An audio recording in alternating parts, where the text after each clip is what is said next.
I don't care who you are. It doesn't change that you're my enemy.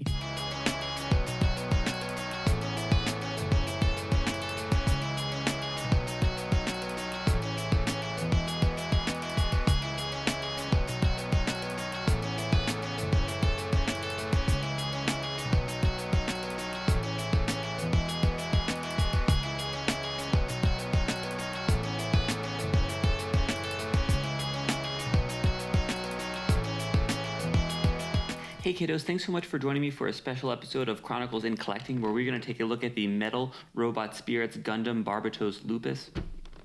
I just got this guy in the mail. It just came out this month. I was really excited about it, so I decided to just open it up, do an unboxing in the middle of the week, and just post it. Kind of maybe we'll go quickly over a little bit of Iron-Blooded Orphans, but I really just want to kind of get into this guy. Iron-Blooded Orphans is a 50-episode Gundam show that aired from 2015 to 2017. It's actually kind of the last sort of mainline Gundam that sort of aired on TV. There's been some of the Build Fighters, Build Divers series, which are good, but they're kind of like their own thing. I mean, I guess kind of just briefly to go over the plot of the show is, so there's basically a bunch of kids, maybe like early teen-ish, that are basically in this like slave labor camp. And they're kind of forced into doing this labor. They got this like surgery that puts this like thing in their neck that lets them like connect to the Gundam, so they have like better control. Well, they don't have Gundams; they have like some mobile suits or something. Basically, these guys lead a revolt. This is just like the first like few episodes. I'm not gonna like spoil what happens, but they basically lead a revolt on this base, and they become like a private mercenary group. And it's basically, the story kind of follows this group of people trying to just sort of make it as a mercenary group that's mostly compiled of children. I think that of the, this is a show that really explores sort of like the war, kind of the effect of war on children and stuff like that, where there's a lot of stuff where the adults are like, hey, you shouldn't be doing this, and they're like, well, what do you want us to do? Like, we're slave kids that don't have education. I'm a really big fan of the show. I think it's really good. I think in many ways it's a really good Gundam to give someone to kind of start off with. In some ways it's not. I think it's good because the show's really good, the characters are interesting. The Gundam designs aren't amazing, but the battles are cool, and I think it has probably the best ending of any Gundam in my opinion. The only reason why I wouldn't suggest it as a first Gundam is because it kind of plays with a lot of the tropes of Gundam, and I feel like some of those scenes wouldn't be as impactful if you weren't familiar with the tropes. But that being said, I have given IBO, Iron-Blooded Orphans, kind of as a first Gundam to people, and they have enjoyed it. I'm not 100% sure where it's available for streaming. I know that there's a Blu-ray that's out. The Blu-ray looks good. That's how I watched it. But anyway, why don't we kind of dive into this figure? So this is kind of like the main Gundam in the series, the Barbatos Lupus. It has like a bazillion different forms, obviously, so they could sell lots of, model kits and everything like that. This Metal Robot Spirits actually came out this month. I think the first time that we're actually opening up a new figure. It retailed for about 11,000 yen, or kind of about 110 bucks, and I paid right about that. I think it's pretty much sold out everywhere. The pre-order sold out like pretty much instantaneously, but I think I think that the US sites haven't gotten the figures yet in stock, and they haven't shipped them out, so I think there's probably still a chance to possibly get one. They may get more stock in than they expected. People might cancel pre-orders and stuff like that, so if you're still really trying to get one, I don't know what the going rate on eBay is right now, but keep refreshing those sites. Kind of might still get a chance at it. So yeah, this is actually only the second Metal Robot Spirits that I've opened, even though it's kind of one of my favorite lines, at least based on pictures I've seen. I own most of them. I've just not opened them up. I think the last Metal Robot Spirits that we opened up was all the way back in episode 1 when we looked at the Destiny Gundam. So I'm really excited to both look at a figure that's sort of new and one in my favorite line. So there's a lot of there's actually not a ton of stuff in this figure. There's a lot of really cool stuff and the figure itself. I just happened to open up the accessories first, so let's take a quick look at those. So I think first you kind of have this like absolutely like giant sword, which is just so cool. It's got a lot of nice markings on it. If you've seen my videos before, you know, I always like when there's sort of accessories that are customized to the figure and sort of have matching markings. Obviously, this is something that you're not going to really see with the other figures anyway, but it's cool that they added the markings in. You have another sword that is not quite as long, but also still quite cool. A custom stand, which I always love, and a few other support parts, which I'm not 100% sure what those are for, but I'm sure I will figure that out as I go through the instructions. So I'm a really big fan of Iron-Blooded Orphans. Like I said, I absolutely love the ending. I've heard some people maybe not like say, oh, why is there a season 2? Season 1 kind of ended where it needed to end. Season 2 is amazing. I absolutely love the ending of season 2. I really love the whole show. I would really, really highly recommend it. But for some reason, really didn't get a lot of figures in the Robot Spirits line. I think when it first came out, there was a Barbatos figure, and I think like one other figure.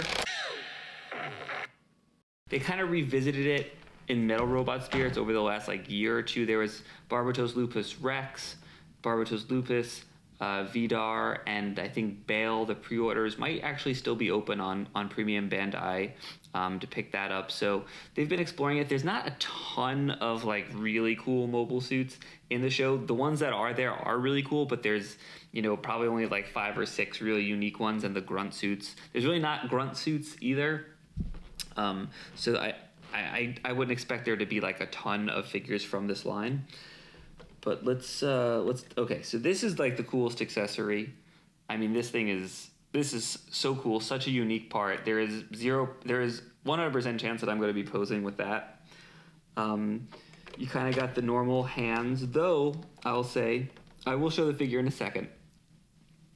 It's pretty cool. This one kind of has like these claws.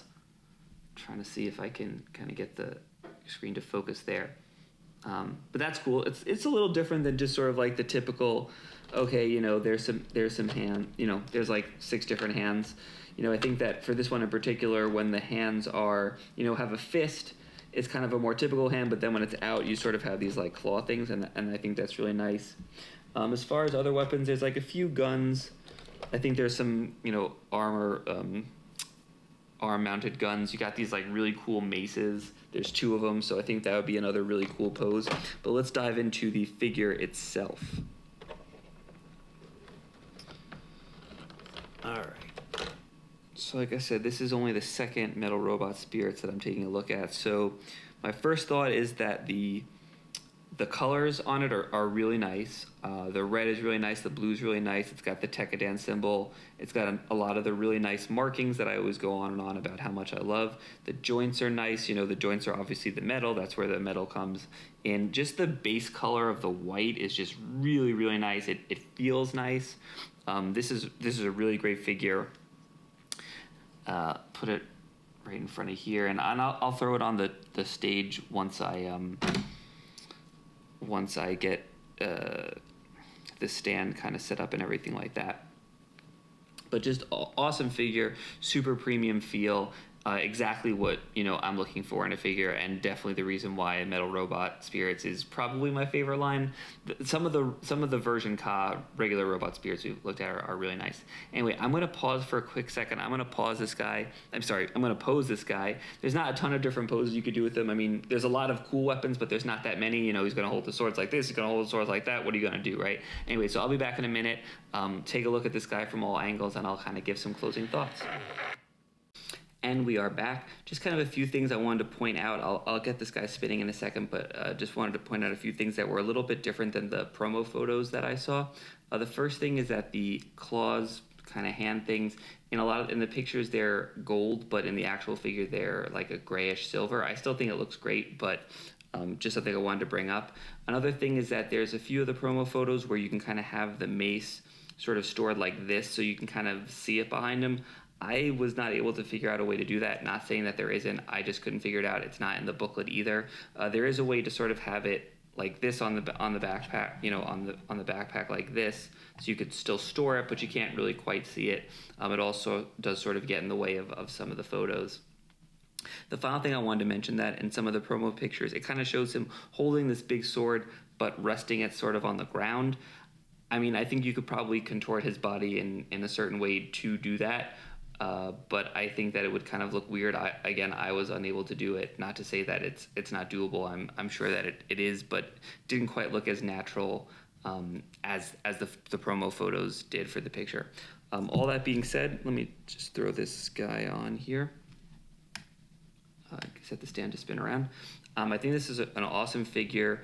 You know, the eye things are pretty nice. There's also there's a few ball joints in there, so you could adjust them a little bit. Not a ton, but enough, you know, to not necessarily just have, you know, the same pose. Tons of detailing on the figure. The joints are really nice.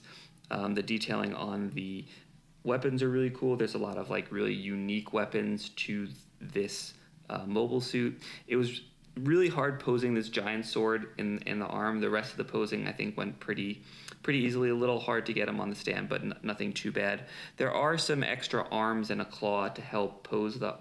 I think my battery might have died here. I'll just do it the old-fashioned way. Sorry, but yeah.